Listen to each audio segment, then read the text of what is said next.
रात का अंधेरा, जंगल के बीच खड़ी एक पुरानी हवेली और उस हवेली में छिपा हुआ 40 साल पुराना खौफनाक राज। लोग कहते हैं जो भी इस हवेली के अंदर गया वो कभी वापस नहीं आया। लेकिन एक दिन सच जानने के लिए एक लड़का उस हवेली के अंदर चला गया।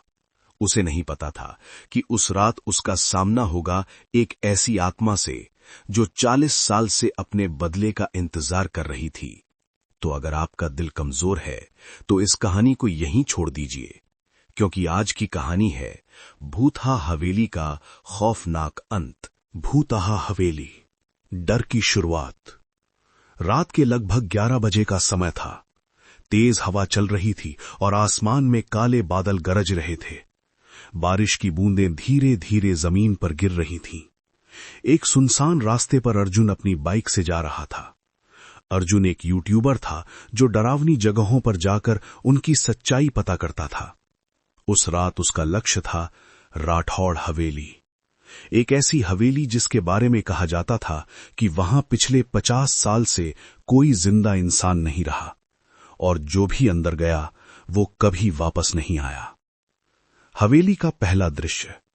जंगल के बीचों बीच वो हवेली खड़ी थी, बहुत बड़ी, बहुत पुरानी और बेहद डरावनी। उसकी दीवारों पर काई जमी हुई थी, खिड़कियां टूटी हुई थीं। हवा चलती तो खिड़कियां अपने आप हिलने लगतीं। चर्रर ऐसी आवाज आती जैसे कोई अंदर से दरवाजा खरोंच रहा हो। अर्जुन ने बाइक रोकी। उसने हवेली की तरफ देखा। उसके गले से आवाज ही नहीं निकल रही थी, लेकिन उसने खुद से कहा, अर्जुन, तुम डरने वालों में से नहीं हो। उसने कैमरा ऑन किया और रिकॉर्डिंग शुरू की। दोस्तों, आज मैं खड़ा हूं भारत की सबसे डरावनी जगहों में से एक के सामने, राठौड़ हवेली। लोग कहते हैं कि यहां एक औरत की आत्मा भटकती है और आज हम पता लगाएंगे कि ये सच है या सिर्फ कहानी। बूढ़े आदमी की चेतावनी। अर्जुन जैसे ही हवेली की तरफ बढ़ा, उसे पीछे से आवाज आई, रुको। अर्जुन ने मुड़कर देखा। एक बहुत बूढ़ा आदमी खड़ा था। उसकी आंखें बहुत गहरी और डरावनी लग रही थीं। उसने कहा, बेटा, उस हवेली में मत जाना। अर्जुन ने पूछा, क्यों बाबा? बूढ़े आदमी ने धीरे से कहा, क्योंकि जो अंदर जाता है वो वापस नहीं आता। अर्जुन हंस पड़ा, बाबा, ये सब भूत प्रेत कुछ नहीं होता। बूढ़ा आदमी चुप रहा। फिर उसने धीरे से कहा, आज से 40 साल पहले इस हवेली में एक लड़की की मौत हुई थी। उसकी चीखें आज भी हवेली में गूंजती हैं और वो हर उस इंसान को मार देती है जो उसकी हवेली में घुसता है। हवा अचानक तेज चलने लगी। बूढ़ा आदमी मुड़ा और अंधेरे में गायब हो गया। अर्जुन हैरान रह गया। हवेली के अंदर अर्जुन ने धीरे धीरे हवेली का दरवाजा खोला। चू, दरवाजा अपने आप खुल गया। अंदर घना अंधेरा था। अर्जुन ने टॉर्च जलाई। हवेली के अंदर बहुत बड़ा हॉल था। दीवारों पर पुराने चित्र लगे थे और जमीन पर धूल की मोटी परत थी। ऐसा लग रहा था कि यहां कई सालों से कोई नहीं आया। अर्जुन धीरे धीरे अंदर चलने लगा।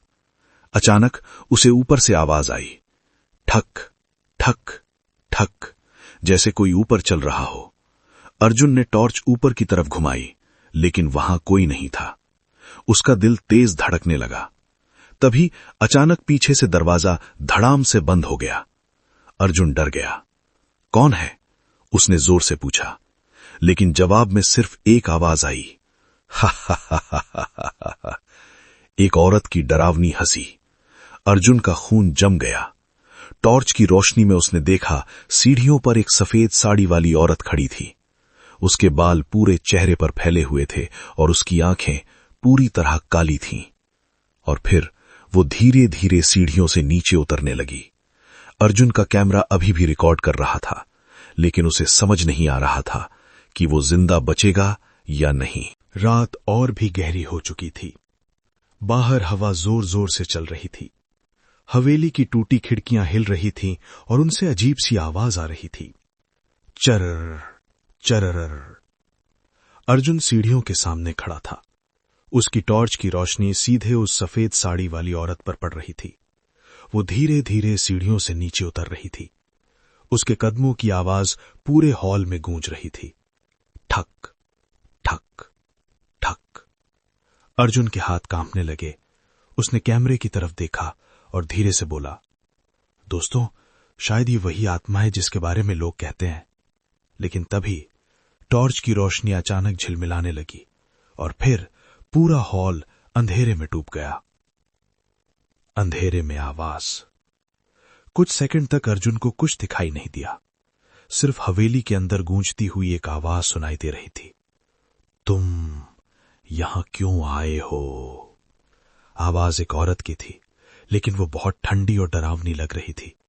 अर्जुन ने हिम्मत जुटाकर कहा, कौन हो तुम? कुछ पल तक सन्नाटा रहा।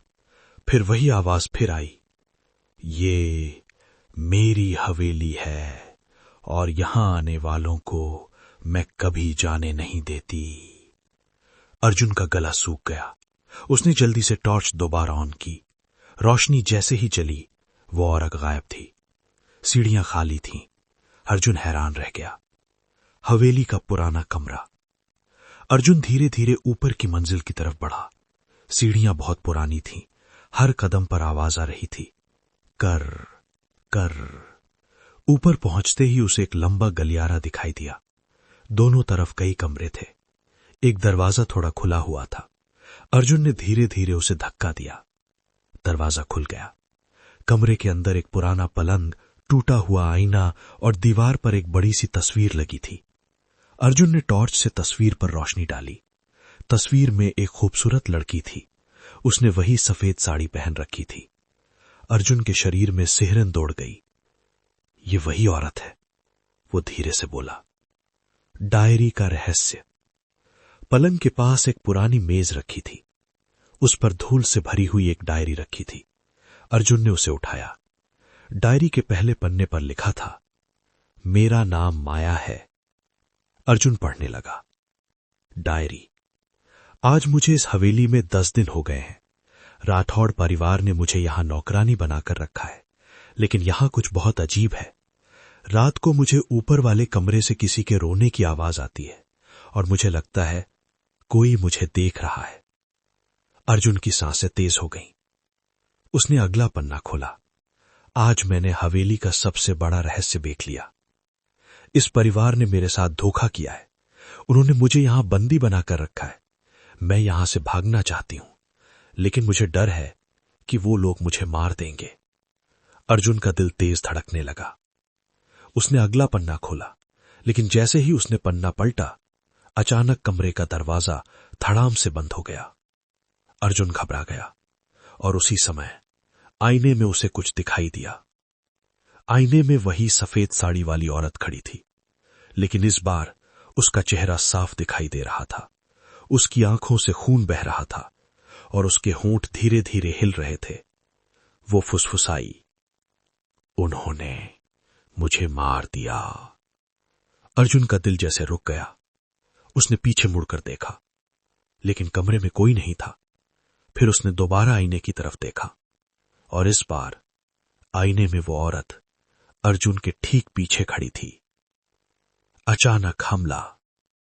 अर्जुन ने जैसे ही पीछे मुड़कर देखा, एक ठंडी हवा उसके चेहरे से टकराई और अचानक कमरे की सारी चीजें अपने आप हिलने लगीं। कुर्सी गिर गई, मेज उलट गई, डायरी जमीन पर गिर गई और वो डरावनी आवाज फिर गूंजी, तुम भी यहां से जिंदा नहीं जाओगे। अर्जुन डर के मारे पीछे हट गया, लेकिन तभी फर्श के नीचे से किसी के रोने की आवाज आने लगी। बचाओ, मुझे बचाओ। अर्जुन चौंक गया। आवाज ठीक उसके पैरों के नीचे से आ रही थी, जैसे फर्श के नीचे कोई जिंदा इंसान कैद हो। अर्जुन घुटनों के बल बैठ गया। उसने टॉर्च नीचे लगाई। फर्श के एक हिस्से में हल्की सी दरार थी और उस दरार से खून बाहर निकल रहा था। अर्जुन के शरीर में सिहरन दौड़ गई। उसे समझ नहीं आ रहा था कि वो यहां से भागे या उस रहस्य को जाने जो इस हवेली में सालों से छिपा हुआ था। कमरे में गहरा सन्नाटा था। अर्जुन के हाथ कांप रहे थे, लेकिन उसके अंदर का जिज्ञासा और साहस उसे आगे बढ़ने के लिए मजबूर कर रहा था। फर्श की दरार से धीरे धीरे खून रिस रहा था। और नीचे से किसी के रोने की आवाज आ रही थी। बचाओ, कोई है, मुझे बाहर निकालो। आवाज बहुत कमजोर थी। अर्जुन का दिल तेजी से धड़कने लगा। उसने जल्दी से कमरे में इधर उधर देखा और एक पुरानी लोहे की रॉड उठाई। फिर उसने फर्श पर जोर से मारना शुरू किया। ठक ठक ठक। कुछ ही मिनटों में लकड़ी का फर्श टूट गया और नीचे एक गुप्त तहखाना दिखाई दिया। अंदर पूरी तरह अंधेरा था। ठंडी हवा ऊपर आ रही थी और उस हवा में एक अजीब सी सड़ांध थी, जैसे नीचे कई सालों से कुछ सड़ रहा हो। तहखाने में उतरना। अर्जुन ने टॉर्च नीचे डाली।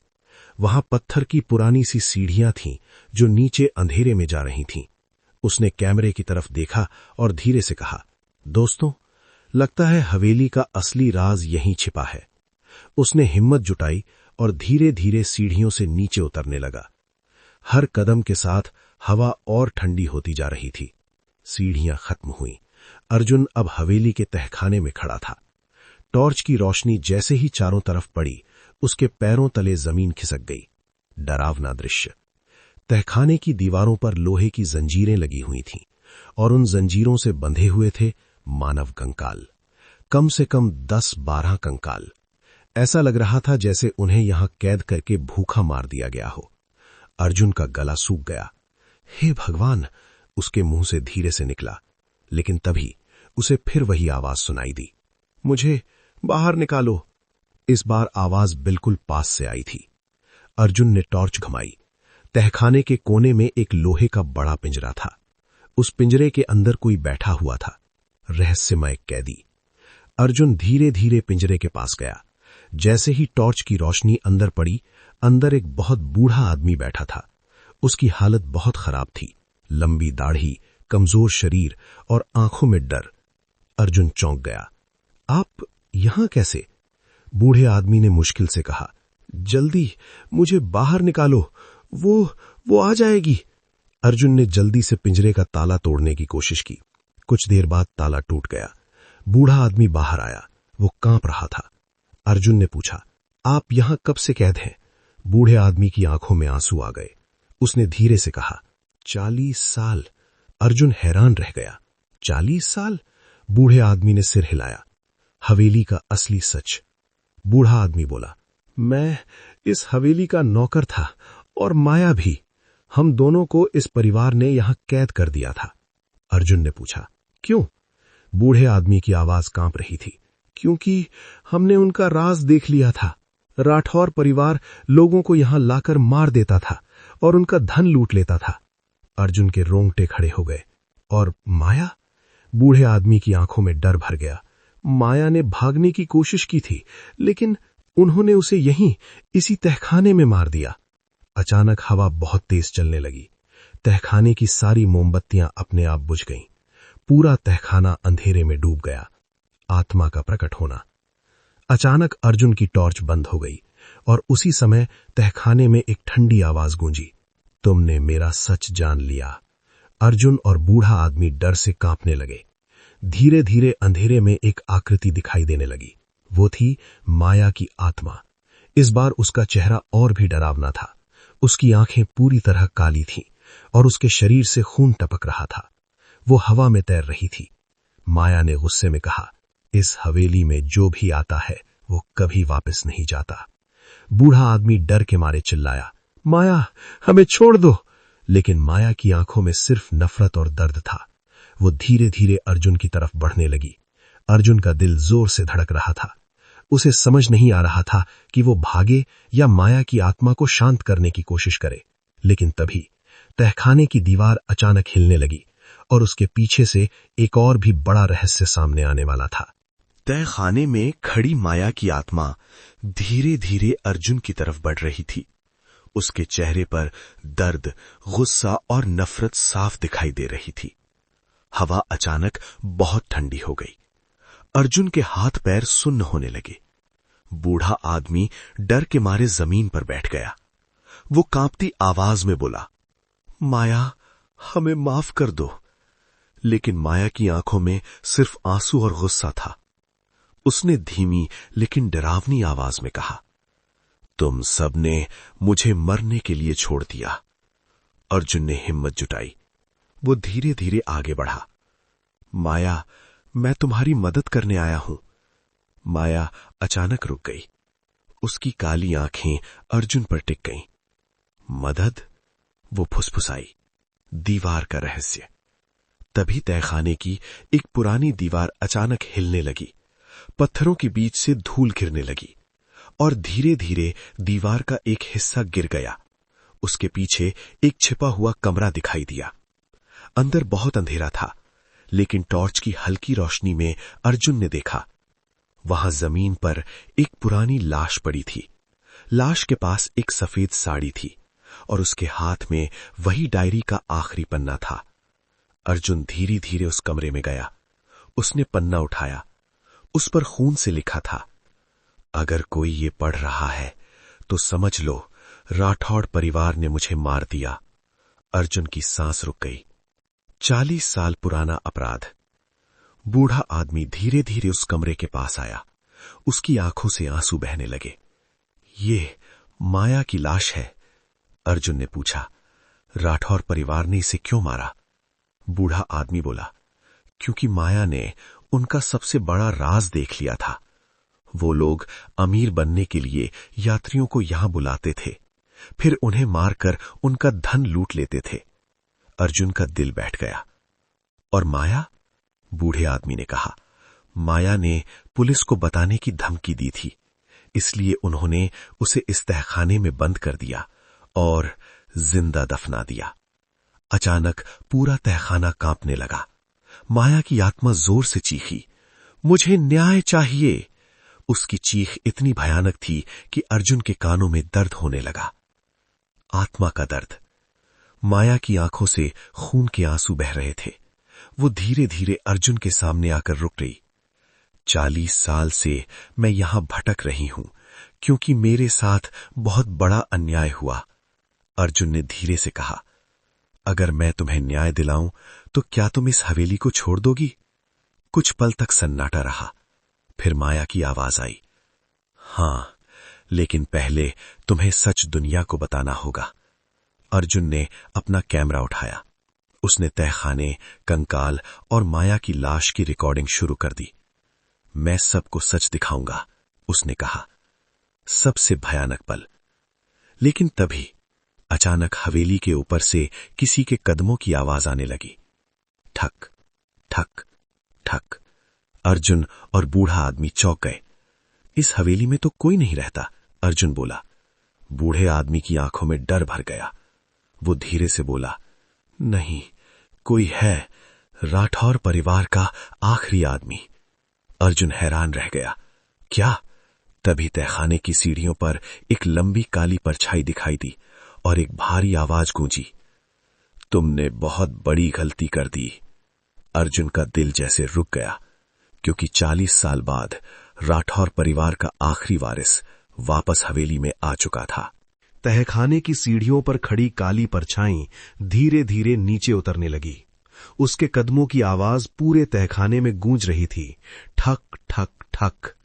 अर्जुन का दिल इतनी तेजी से धड़क रहा था कि उसे खुद अपनी धड़कन सुनाई दे रही थी। टॉर्च की रोशनी जैसे ही उस आदमी के चेहरे पर पड़ी, अर्जुन और बूढ़ा आदमी दोनों चौंक गए। वो लगभग 50 साल का एक आदमी था। लंबा कद, काले कपड़े और चेहरे पर अजीब सी मुस्कान।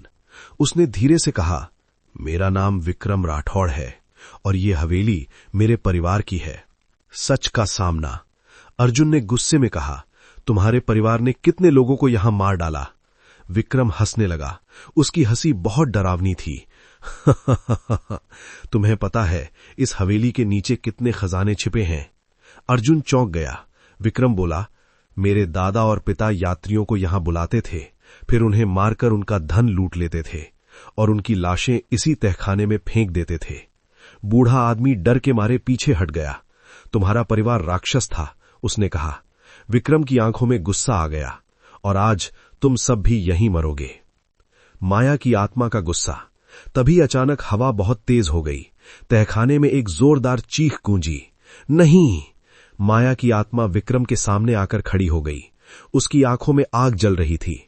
वो गुस्से से बोली, तुम्हारे परिवार ने मेरी जिंदगी छीन ली। विक्रम कुछ पल के लिए डर गया, लेकिन फिर वो मुस्कुराया। तो तुम अभी भी यहां हो, अच्छा है। उसने जेब से एक पुराना तावीज निकाला। जैसे ही उसने तावीज हवा में उठाया, माया की आत्मा अचानक कमजोर होने लगी। वो दर्द से चीख उठी। आह! अर्जुन चौंक गया। ये क्या है? विक्रम हंसते हुए बोला, ये तांत्रिक तावीज है, इससे आत्माएं कमजोर हो जाती हैं। अर्जुन की हिम्मत। अर्जुन समझ गया कि अगर तावीज विक्रम के पास रहा तो माया कुछ नहीं कर पाएगी। वो धीरे धीरे विक्रम की तरफ बढ़ने लगा। विक्रम ने जेब से पिस्तौल निकाल ली। एक कदम भी आगे मत बढ़ना, उसने कहा। बूढ़ा आदमी डर के मारे चिल्लाया, अर्जुन रुक जाओ। लेकिन अर्जुन नहीं रुका। वो धीरे धीरे आगे बढ़ता रहा। विक्रम गुस्से में चिल्लाया, मरने का इतना शौक है? और उसने पिस्तौल अर्जुन पर तान दी। अचानक हमला। लेकिन तभी माया ने अपनी आखिरी ताकत जुटाई। उसने जोर से चीख मारी। पूरे तहखाने में भयानक हवा चलने लगी। दीवारों से धूल गिरने लगी। अचानक अर्जुन ने मौका देखकर विक्रम पर छलांग लगा दी।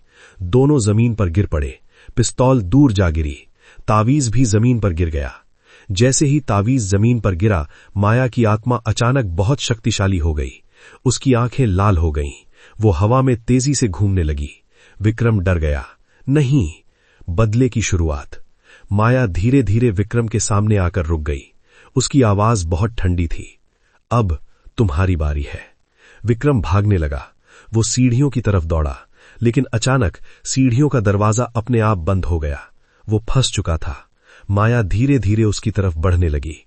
विक्रम डर के मारे चिल्लाने लगा, मुझे छोड़ दो। लेकिन माया के चेहरे पर कोई दया नहीं थी, क्योंकि 40 साल का दर्द अब खत्म होने वाला था। कहानी का सबसे डरावना मोड़। अचानक पूरी हवेली जोर जोर से हिलने लगी। तहखाने की छत से पत्थर गिरने लगे। बूढ़ा आदमी घबरा गया। हवेली गिरने वाली है। अर्जुन चौंक गया। अगर हवेली गिर गई तो सब लोग अंदर ही दब जाएंगे। और तभी माया ने अर्जुन की तरफ देखा। उसकी आंखों में पहली बार दया दिखाई दी। वो बोली, तुम यहां से चले जाओ, बाकी का हिसाब मुझे चुकाना है। अर्जुन समझ गया, अब इस हवेली में आखिरी भयानक घटना होने वाली है। तहखाने की छत से पत्थर गिरने लगे थे। पूरी हवेली जोर जोर से हिल रही थी, जैसे 40 साल का दर्द और गुस्सा अब इस हवेली को खत्म करने वाला हो। अर्जुन और बूढ़ा आदमी घबराकर एक दूसरे को देखने लगे। बूढ़ा आदमी चिल्लाया, जल्दी बाहर चलो, हवेली गिरने वाली है। अर्जुन ने आखिरी बार पीछे देखा। माया की आत्मा विक्रम के सामने खड़ी थी। उसकी आंखों में अब सिर्फ गुस्सा और बदला था। विक्रम की आखिरी कोशिश। विक्रम डर के मारे पीछे हटने लगा। उसका शरीर कांप रहा था। मुझे छोड़ दो, वो चिल्लाया। मैंने कुछ नहीं किया, वो सब मेरे दादा और पिता ने किया था। माया की आवाज बहुत ठंडी थी। लेकिन तुम भी उसी खून के वारिस हो, और आज तुम्हारे परिवार के पाप खत्म होंगे। विक्रम ने भागने की कोशिश की, लेकिन अचानक उसकी टांग किसी जंजीर में उलझ गई। वो जमीन पर गिर पड़ा। आत्मा का बदला। माया धीरे धीरे हवा में उठने लगी। उसके चारों तरफ तेज हवा घूमने लगी। तहखाने की दीवारें कांपने लगी। माया की आवाज पूरे हवेली में गूंजने लगी। 40 साल मैंने इंतजार किया, आज मेरा दर्द खत्म होगा। विक्रम चीखने लगा, नहीं। अचानक हवेली के अंदर जोरदार हवा का तूफान उठा। तहखाने में रखी सारी जंजीरें हिलने लगीं, और फिर जंजीरें अपने आप उठीं और विक्रम के शरीर को कसकर पकड़ लिया। वो जोर जोर से चिल्लाने लगा, बचाओ! लेकिन इस बार कोई उसे बचाने वाला नहीं था। हवेली का अंत। अर्जुन और बूढ़ा आदमी जल्दी जल्दी सीढ़ियों से ऊपर भागे। हवेली का हॉल अब पूरी तरह टूट रहा था। दीवारों में दरारें पड़ चुकी थीं। छत के बड़े बड़े पत्थर गिर रहे थे। जैसे ही वे बाहर पहुंचे, उन्होंने पीछे मुड़कर देखा। अंदर से विक्रम की आखिरी चीख सुनाई दी, और उसी पल पूरी राठौड़ हवेली जोरदार आवाज के साथ ढह गई। धड़ाम! धूल का बड़ा बादल आसमान में उठ गया। आत्मा की मुक्ति। कुछ देर बाद सब शांत हो गया। अर्जुन और बूढ़ा आदमी दूर खड़े थे। अर्जुन ने टूटे हुए मलबे की तरफ देखा। उसी समय हवा में हल्की सी रोशनी दिखाई दी। वो थी माया की आत्मा, लेकिन इस बार उसका चेहरा शांत था। उसकी आंखों में अब दर्द नहीं था। माया ने अर्जुन की तरफ देखा और धीरे से मुस्कुराई। धन्यवाद, उसने कहा। तुमने मुझे न्याय दिलाया। फिर धीरे धीरे उसकी आत्मा आसमान की तरफ उठने लगी और कुछ ही पल में वो रोशनी में बदलकर हमेशा के लिए गायब हो गई। कहानी का अंत। कुछ दिनों बाद पुलिस ने उस जगह की जांच की। मलबे के नीचे से कई पुराने कंकाल मिले और राठौड़ परिवार के अपराध का सच पूरी दुनिया के सामने आ गया। अर्जुन की रिकॉर्डिंग वायरल हो गई, लेकिन अर्जुन को सबसे ज्यादा खुशी इस बात की थी कि 40 साल से भटक रही एक आत्मा को आखिरकार शांति मिल गई। लेकिन कभी कभी रात में जब अर्जुन उस वीडियो को दोबारा देखता है तो एक अजीब सी चीज दिखाई देती है। वीडियो के आखिरी फ्रेम में मलबे के पीछे कुछ सेकंड के लिए एक सफेद साड़ी वाली परछाई खड़ी दिखाई देती है, जैसे माया अब भी कहीं से सबको देख रही हो। तो दोस्तों, ये थी भूतहा हवेली की डरावनी कहानी। एक ऐसी आत्मा की कहानी जिसे 40 साल बाद न्याय मिला। लेकिन सवाल आज भी वही है, क्या सच में उस हवेली के साथ माया की आत्मा भी हमेशा के लिए खत्म हो गई, या फिर आज भी किसी अंधेरी रात में उस हवेली के खंडहरों के पास एक सफेद साड़ी वाली परछाई दिखाई देती है? अगर आपको ये कहानी पसंद आई हो तो वीडियो को लाइक जरूर करें, और अगर आप ऐसी ही डरावनी और रहस्यमयी कहानियां सुनना चाहते हैं तो चैनल को सब्सक्राइब करना मत भूलिए, क्योंकि अगली कहानी शायद इससे भी ज्यादा डरावनी हो सकती है।